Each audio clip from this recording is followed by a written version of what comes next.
No, I know that face. You're going to include it. You're laughing. You're thinking this chick doesn't know. She's going to be on Spotify in 1 hour. um. Anyway, I'm just a bit rusty because you've been away in America. We haven't done a podcast for maybe a week or two, so I'm going to blame it on that. But welcome back, and I'm super glad to be doing this podcast with you today because it's pretty interesting. And you've just had some experience with it. I was watching a sporting event the other weekend, totally relevant. But what we're going to be talking about today is altitude training and how it can elicit performance benefits for athletes. We're going to talk about what it is, how to do it, the benefits, the implications, and everything in between. But Geordie, you were the one that kind of threw this idea out here, and just give all of our listeners a bit of a background as to why we're going to be talking about altitude training today. Yeah, good intro for one, Loz, straight off the bat. But super interesting topic because Dojo and I were just in Salt Lake City in Utah for UFC 278 with Leon Edwards. And Salt Lake City sits at 4,500 feet, if I'm not mistaken. But it's part of Utah, right? Utah and Colorado are the highest points across America. And where we were staying was in this Airbnb at the base of like 5 or 6 trailheads. So I got some really, really good training in there and got to go up some mountains that were going up to about 8,500 feet or so. And that's above where they have the Olympic Training Center in Colorado Springs, like down the road or down the Rockies, I should say. And it was really interesting, super interesting to see how my body responded during those training sessions, like how it changed from even the first day of the week to the end of it, what it was like when I got back here to Brisbane and started running at sea level. But it was also very interesting seeing Leon. Obviously, he knew he was fighting and competing in Salt Lake City. So it's not like a crazy high altitude. And we'll talk about that, like how you classify the degrees of altitude. So it's probably like I'd say more of an intermediate type altitude. But still, when you're coming from a town that Leon lives in, what's like Birmingham, I think it's like 180 meters or something. So 400 feet or whatever. That's their altitude. Yeah, exactly. So it's like he had to do some type of preparation. His preparation was sleeping in a altitude tent. And we'll talk about whether or not I thought that was effective. I wasn't involved in the decision making on that. But I think anyone who watched that fight would have seen that, Leon experienced that altitude, and me and him spoke about it at length afterwards. And it was one of those things where I kind of said to him, I was like, man, like I kind of knew you would struggle with it because I'm pretty fit and I can do some pretty crazy stuff when it comes to this like cardiovascular work and all this running. And when I went up into the mountains, it was really hard. And I didn't want to say anything to him because I knew it would get in his head and he's going into the biggest fight of his life. But we spoke about it afterwards, and he basically said like, yeah, that altitude is no joke. And at that level, and we'll talk about the theoretical percentages of that you lose on VO2 max and everything else at that level, when you're fighting the number one guy, the number two guys, it's literally a game of inches. And if you're losing 5 to 10% of your VO2 max because you didn't do your altitude training, you're not acclimated to it as best as you should be, that can lose you the fight. So there's a lot of cool things to go over here, but Loz, I'll throw it back to you to get us started. Yeah, that's a really good point. And, with these top level athletes, it is the 1%ers, it is the 2%ers. And when we talk about athletic performance, we're quick to talk about the physical training and also nutrition and how important training and nutrition go hand in hand. But that's not going to help you if you're, come from a cold climate and you're training you're going to be competing in a really hot climate, or same with Leon, you live really close to sea level and then you're going to be competing at quite a high altitude. So it's no wonder athletes are kind of looking to do all of these different types of training to get a one-up when it comes to competition because, yeah, altitude, I mean, I've never competed high altitude, but you go on holidays, you go hiking or whatever up in the mountains and you think, hey, I don't recall being this unfit. So, yeah, it does have a huge impact. But, yeah, so pretty much altitude training, I suppose we should start with, okay, what is altitude? So when we're talking about altitude, we're referring to the vertical elevation of an object above a surface. And typically when we're talking about altitude, we are measuring it from sea level. So an increase in altitude is associated with a decrease in atmospheric pressure and a corresponding reduction in oxygen availability. So it's not necessarily that, when you get higher, there's less oxygen. It's just that there's less pressure. So with each breath that we take, we're taking in less oxygen than we would at sea level. So this is where, kind of all those issues come around with feeling breathlessness and as though we're not getting enough oxygen. The oxygen's still there. It's just in a different chemical makeup to what it would be down on the land.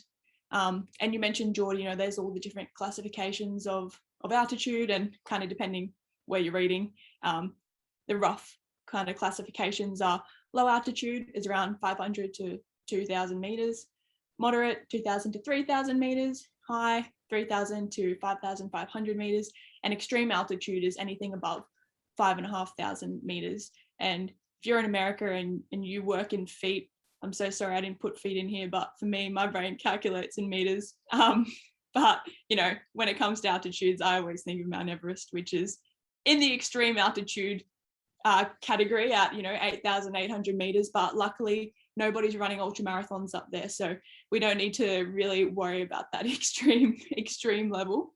But yeah, do you have anything else to add before we dive in, Geordie?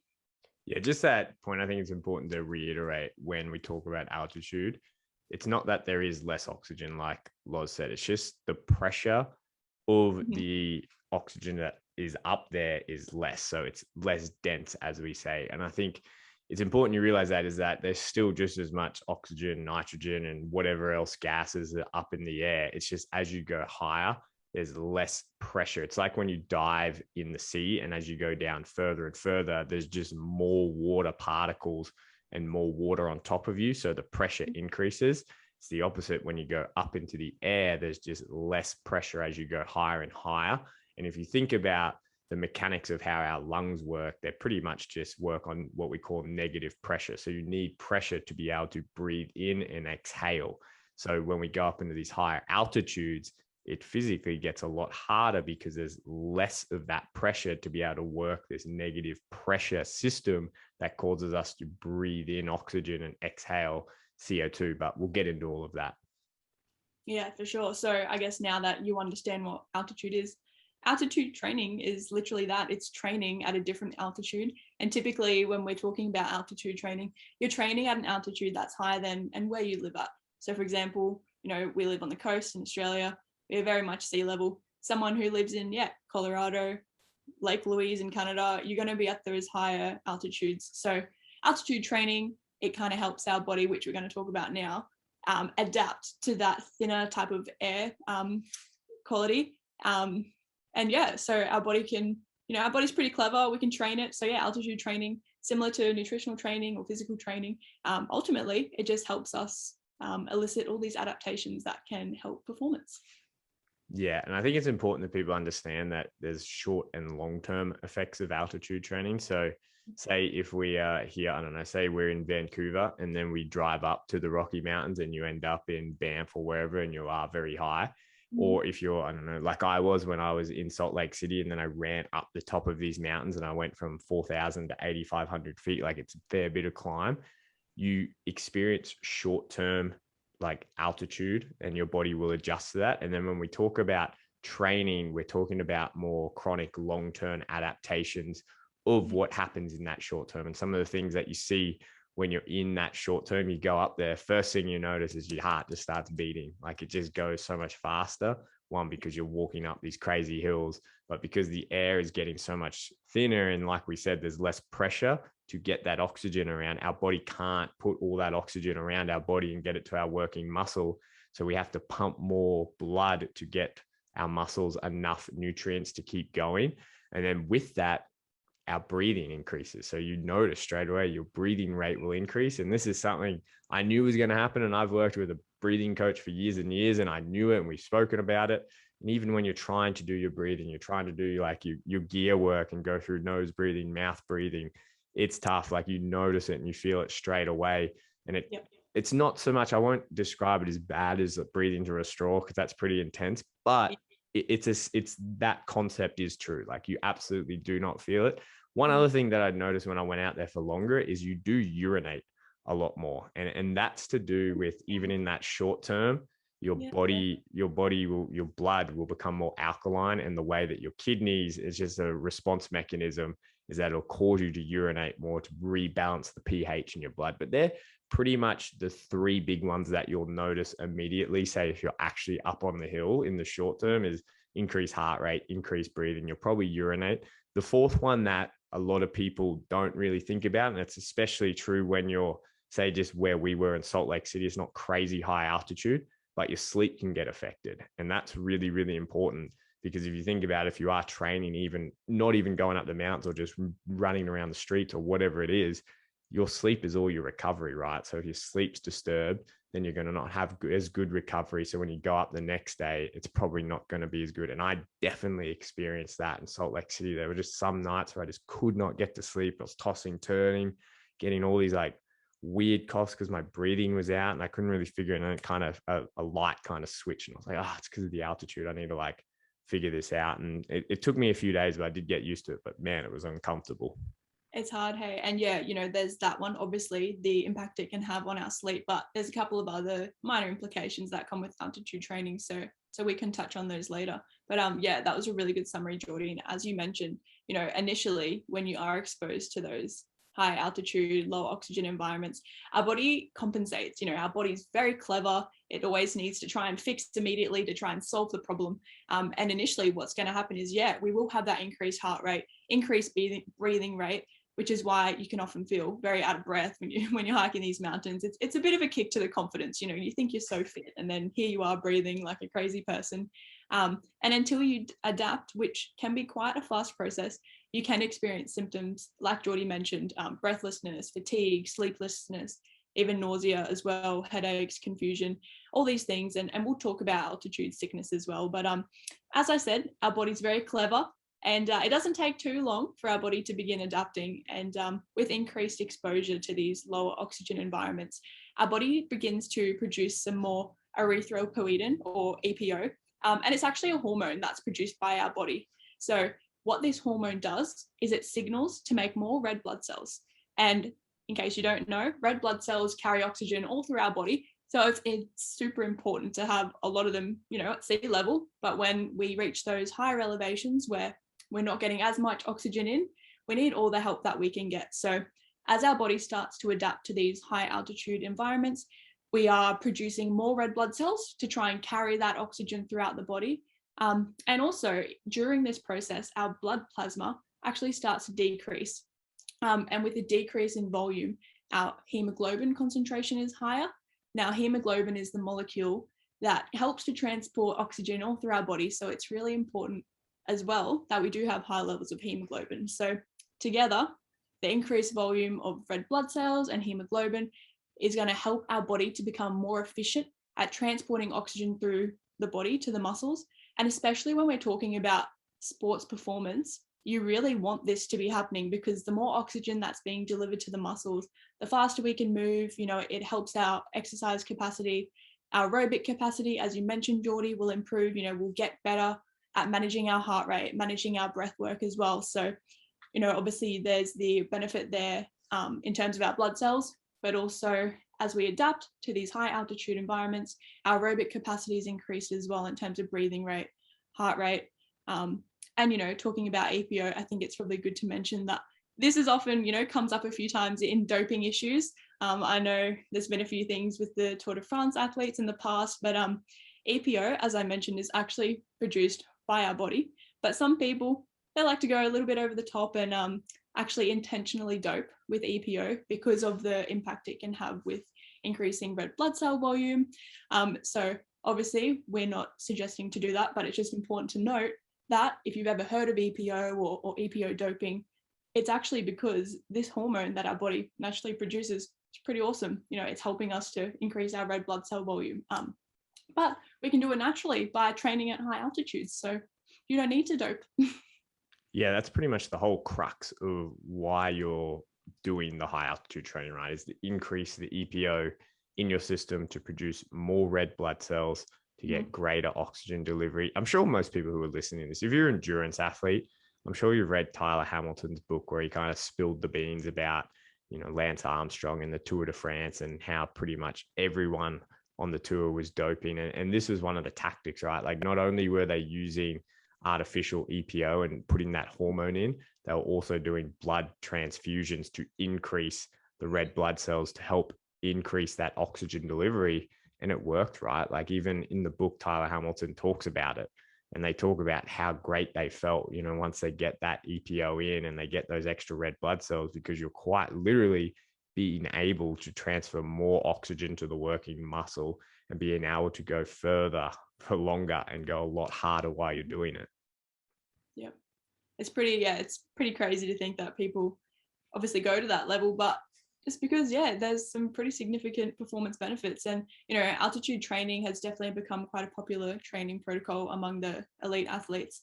And this is not only to increase exercise capacity at the sea level, but in Leon's case, where he lives at sea level and he's going to compete at a high altitude. So incorporating altitude training, which we're going to talk about some protocols, helps you to be able to function better, to be able to perform better, whether you're going up in altitude or you're competing at sea level. So there's obviously great benefits for either one of those options. But ultimately, as we've just discussed, the increased red blood cell, increased oxygen delivery to the muscles is what increases athletic performance. So that's pretty much it in terms of benefits. Yeah, this next point's really good that we're going to talk about. And I'm sure now that like breath work is such an important part and really more mainstream in a lot of sports performance as well, we all hear this word hypoxia or hypoxic breathing, or you hear Wim Hof and he talks about going hypoxic. And even when you talk about altitude training, right? Like you hear people refer to this as hypoxic training. Yep. Yeah. So if you're thinking, what on earth is that word? I've actually never heard it, Geordie. I actually live under a rock and I've never heard it. What hypoxia refers to is when there's little to no oxygen present in our body's tissues. And hypoxia can actually be really bad. You don't want to lose oxygen in your tissues, or if you're up, climbing Mount Everest and you're starting to freeze, or your oxygen tank, you have an issue with your oxygen tank, you do not want to be going hypoxic in that sense. However, hypoxic training is essentially intentionally training with reduced oxygen availability, which is what altitude training is. So as I mentioned, usually being in a hypoxic environment can be quite dangerous, but in order to elicit these training adaptations, hypoxic training can actually be really beneficial, and hypoxic training, altitude training pretty much go hand in hand. However, there are some artificial methods of training that you can do to mimic this hypoxic state.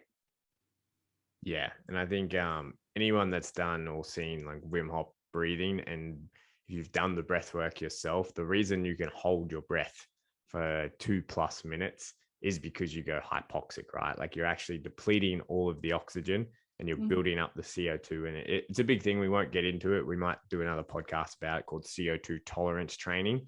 That's essentially what's happening in your body. Like when you go up to high altitudes, or if you do this hypoxic breathing and you hold your breath, you're training your body to be able to tolerate these high levels of CO2.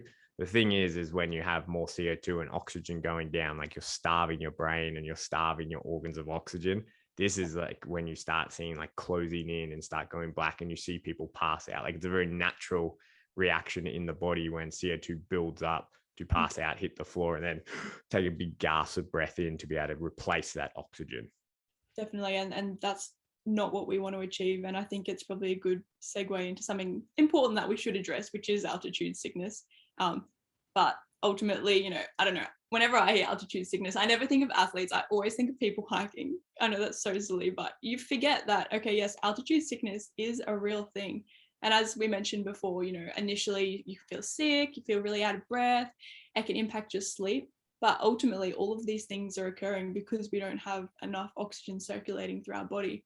So altitude sickness, symptoms could include shortness of breath, you've got nausea, decreased appetite and dehydration, which are obviously big red flags for athletes, especially if you're training or competing. Feeling lightheaded, as we mentioned, Geordie, insomnia, having trouble sleeping, mental confusion, fatigue, weakness, cyanosis. That's when your skin can start to lose color, goes a bit blue and purple. So the reality of being at high altitudes is you may not experience some of these symptoms, but if it's not controlled, which is why, again, coming back to hiking here, but when when you're doing Everest Base Camp, you'll acclimatize. So you go up certain points and then you hang out there for a little bit so your body can get used to it. and you go up further the next day so your body can get used to it. Whereas if you're going from sea level all the way up to Mount Everest, you're probably going to experience all those things that I just listed and maybe not make it back down the mountain. But again, this is where implementing appropriate acclimatization into your altitude training protocol is going to come in handy.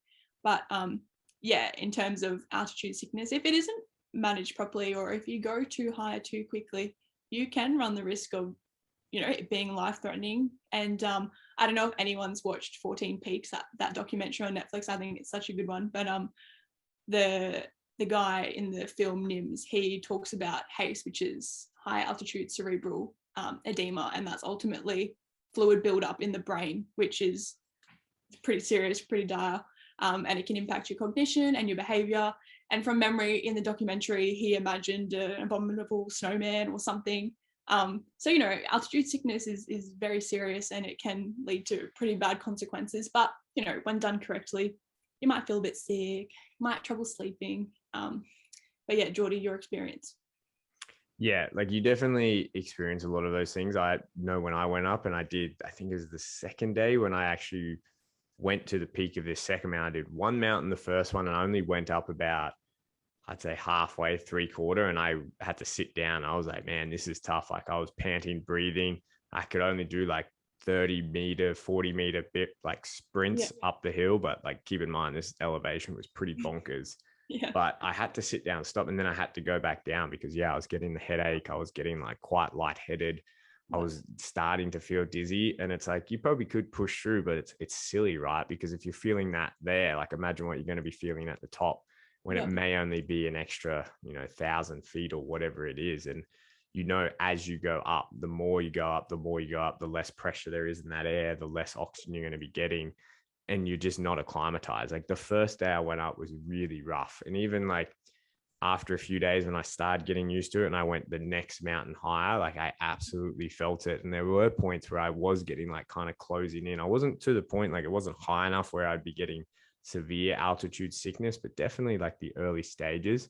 I think one of the other things that we haven't mentioned here and that I experienced really badly was the dehydration. Like the dehydration was something that really shook me. And it makes a lot of sense. Like we were talking about, your heart is constantly pumping, and then your breath, like you're constantly breathing no matter. And like I said, I do a lot of breath work. It's kind of like I kind of center my whole training regime and my whole training like philosophy on your breath. And if you control your breath, you can control your rhythm, you can control your technique, and you can go for days. It's hard to control your breath when you're up there and you've got that lack of oxygen and you're not used to it, and you start rapidly breathing. As you rapidly breathe, you obviously lose more fluid through water vapor in there. And just to give you guys numbers, like I normally walk around, if I'm feeling really good, I walk around like 70 to 72 kilos and I feel really good. If I drop below about 70 kilos, like I don't feel as great and I tend to get a bit more injured.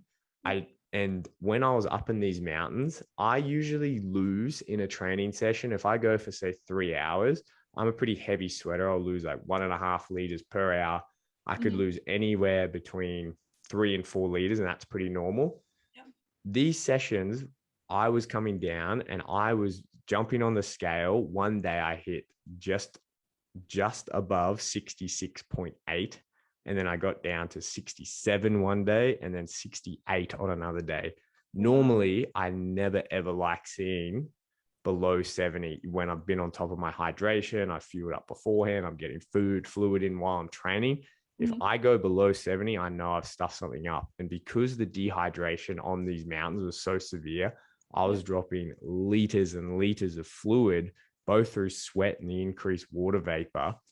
And I was feeling it. And it was something that was increased urination. You said you exactly were a lot more than normal. So then again, fluid's just coming out of you.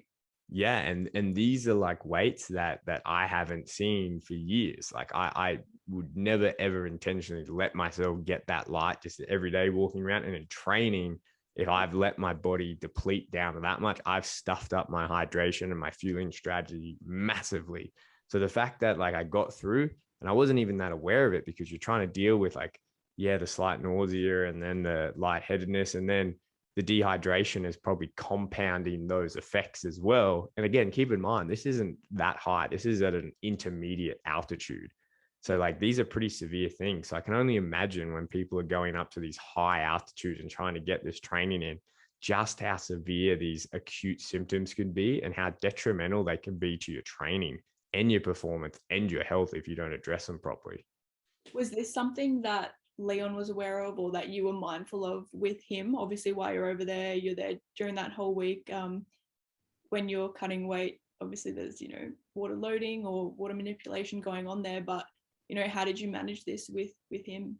Yeah, so we were pretty diligent in tracking and what his weight were and what we call like your overnight float, knowing that in this altitude, he should theoretically be floating because he should be breathing more and losing more. And it did end up being the case. So we were very mindful to adjust, say, his water load and how much fluid he was getting in to compensate for the extra losses.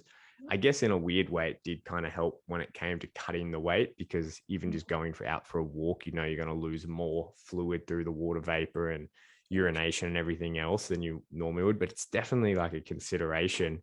But I think like a big point that I think we need to make here and people need to be aware of is like altitude training can be super beneficial. Like it can be very, very beneficial. Like if you can get through this and you can slowly go up and you say, I don't know what your thoughts are, Laws, say you go 10 to 14 days and you slowly acclimate and then you start seeing these benefits. Mm-hmm.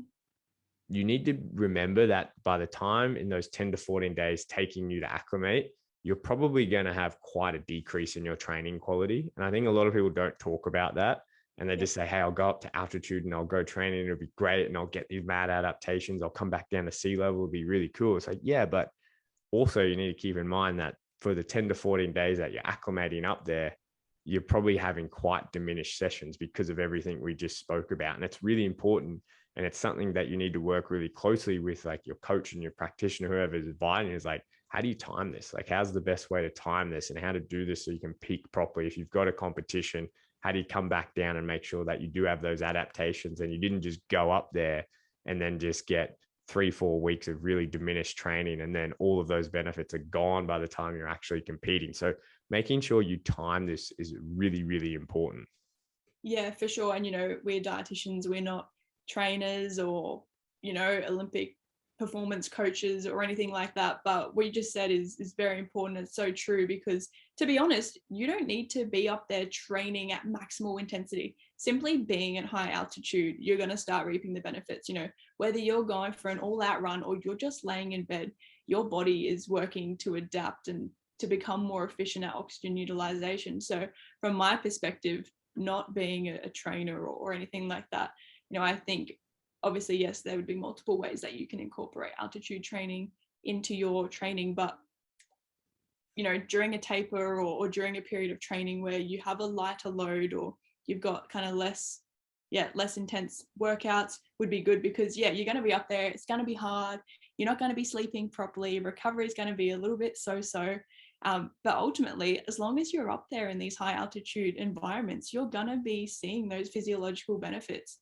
And we can kind of talk about the different methods that there are, Geordie, but, the reason why some of these hypoxic style training tools or methods aren't that effective is because to get the biggest bang for your buck when it comes to altitude training, you need to be at high altitudes for 16 hours a day at least.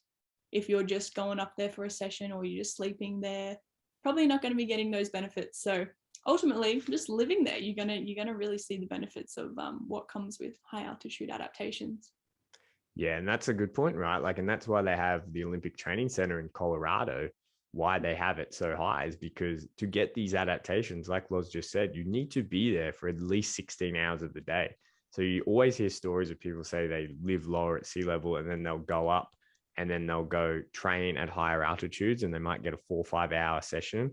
That could have a lot of benefits for, acute changes in your body and even mentally knowing that you can go up and do it. But in terms of getting the actual physiological response to altitude training, you're not going to get that with just that one session going from sea level up and just doing that a couple of times. You physically need to be up there and you don't even need to be training. Like you can just be hanging out in there. You can go on a nice little walk. You can just sit down and be up there and experience that lack of pressure and the less oxygen availability, and you're going to get that benefit. And I think this is where a lot of these kind of myths and misconceptions about how to train for altitude comes into play. And I'll talk about Leon and his prep. And again, this isn't something I was personally involved in, but he slept in an altitude tent every night for a couple of months leading up to that. And wow. even that right is like, it's a great idea and concept, but you're only really sleeping 6 to 8 hours. It's not enough time of exposure to the altitude to get that adaptation. Plus, when you wake up and you're going about your day, you're getting up, you're getting out of that environment and just going back to sea level for the rest of 16 to 18 hours of your day or however long.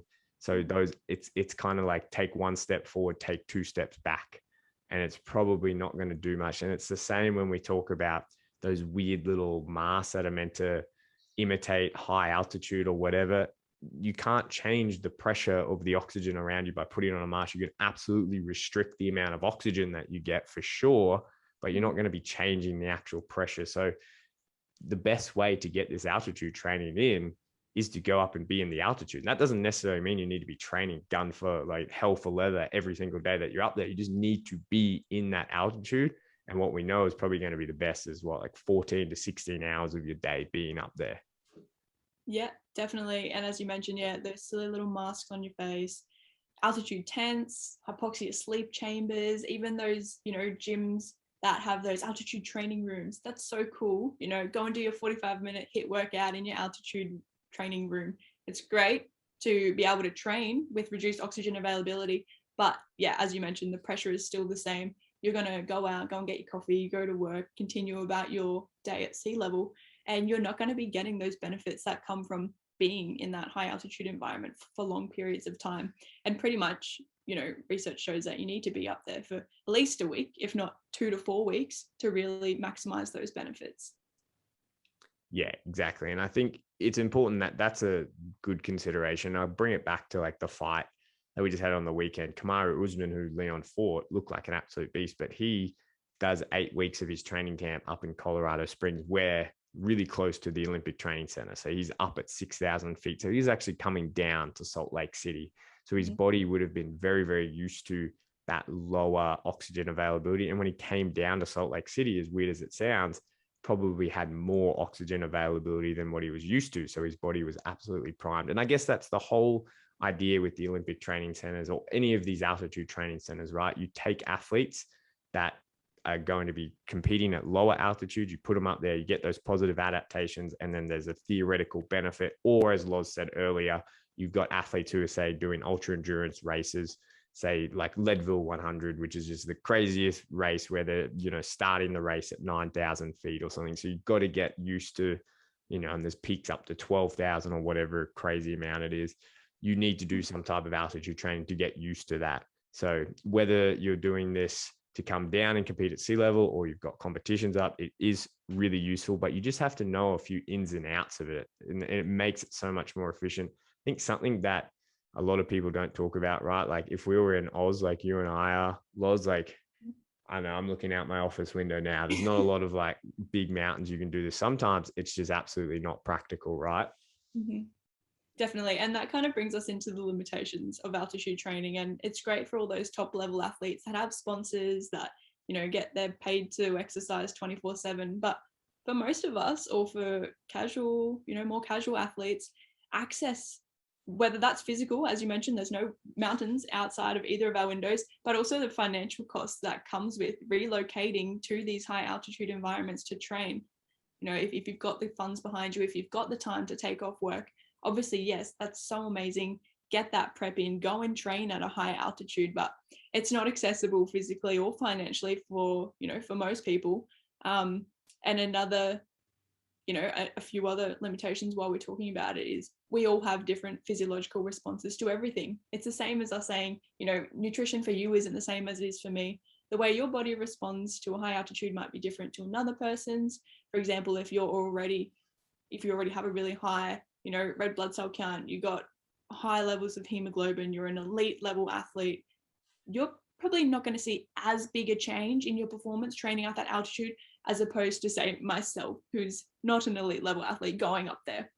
Because of where our physiology lies, that difference is going to be more substantial for myself than it would be for an elite athlete. Of course, they're still going to benefit from it, and they do, but the changes in body's responses are always going to be different. You've also got the reality that this increase in red blood cell or increase in oxygen availability isn't going to last forever.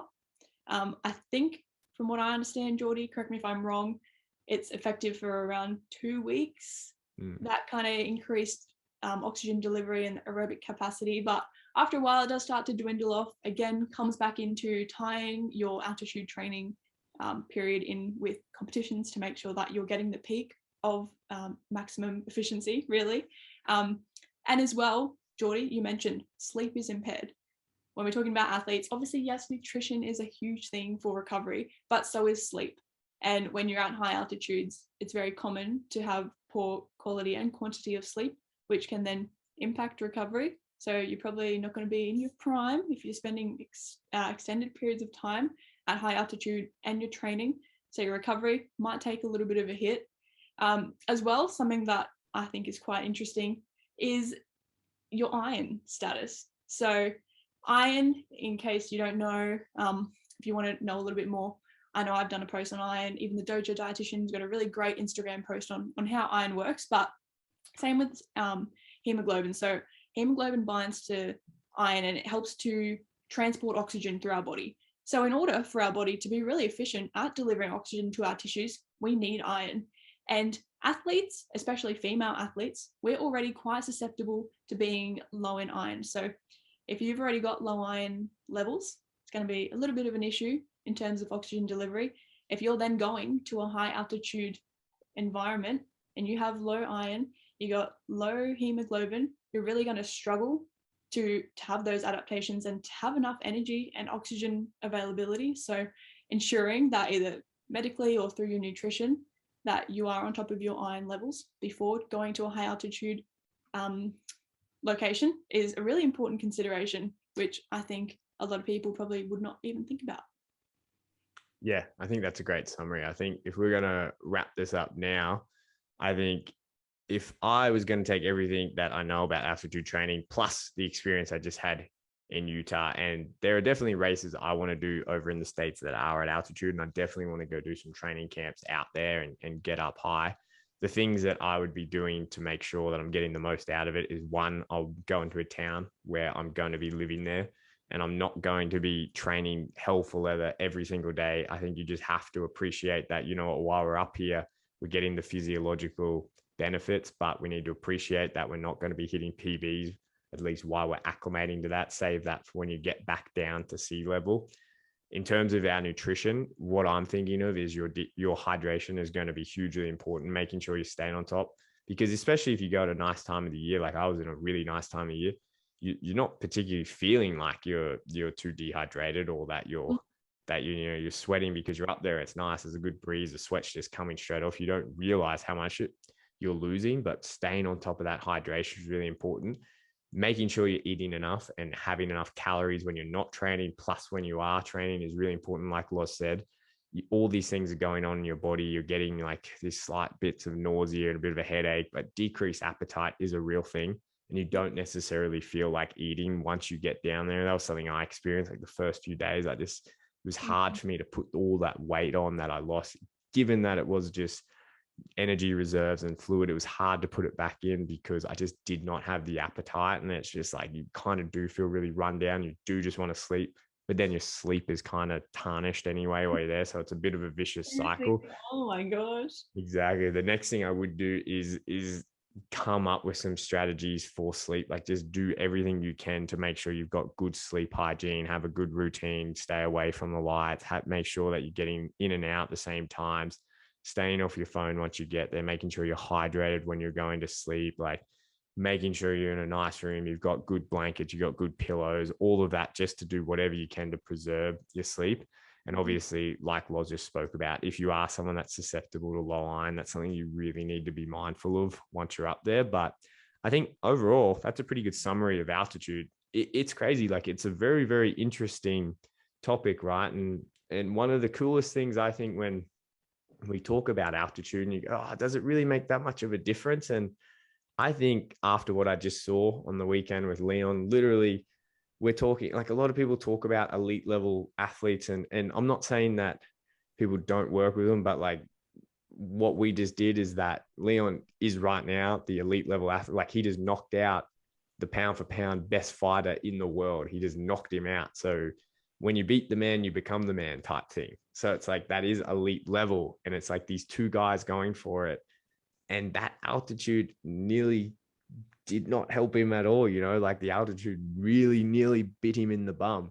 So it is absolutely a thing. I think if we think about I think it's 1968, the Summer Olympic Games in Mexico City. If you go back and you look at all the endurance records from that, all of the records just were slower. Like, there were no records broken. They were all slower than the year previous and after. And the only records that were broken were aerodynamic records, like, say, javelin, when they're throwing a javelin and it's going to move further because there's less air resistance, because there's less pressure in the air. So there's less things condensing down and pushing that javelin back down to the earth, and less things slowing it down. So it does work. Like, it's a thing that happens. Altitude, it's just being smart. And I couldn't encourage, if you want to explore it more, talk to your coach about it, plan it. Don't just wing it. Like, don't just go up the mountain and wing it. Like, have a good plan if you're going to do it. Yeah, good summary. Absolutely. Same with race day nutrition. Don't wing it. I definitely think there are some significant benefits. And if I, happen to become an elite level athlete anytime soon, I'll most definitely be going to Colorado or somewhere nice and training, because I think the benefits sound pretty cool. And I think you can do it smartly. But good chat, Geordie. Thanks for your insight, and also kind of bringing to light a bit about Leon's fight on the weekend as well, and incorporating that. But yeah, anyone that's listening, you got any questions, as always, flick Geordie or myself a message on Instagram or an email if you want to know some more info. Otherwise, stay tuned for the next podcast.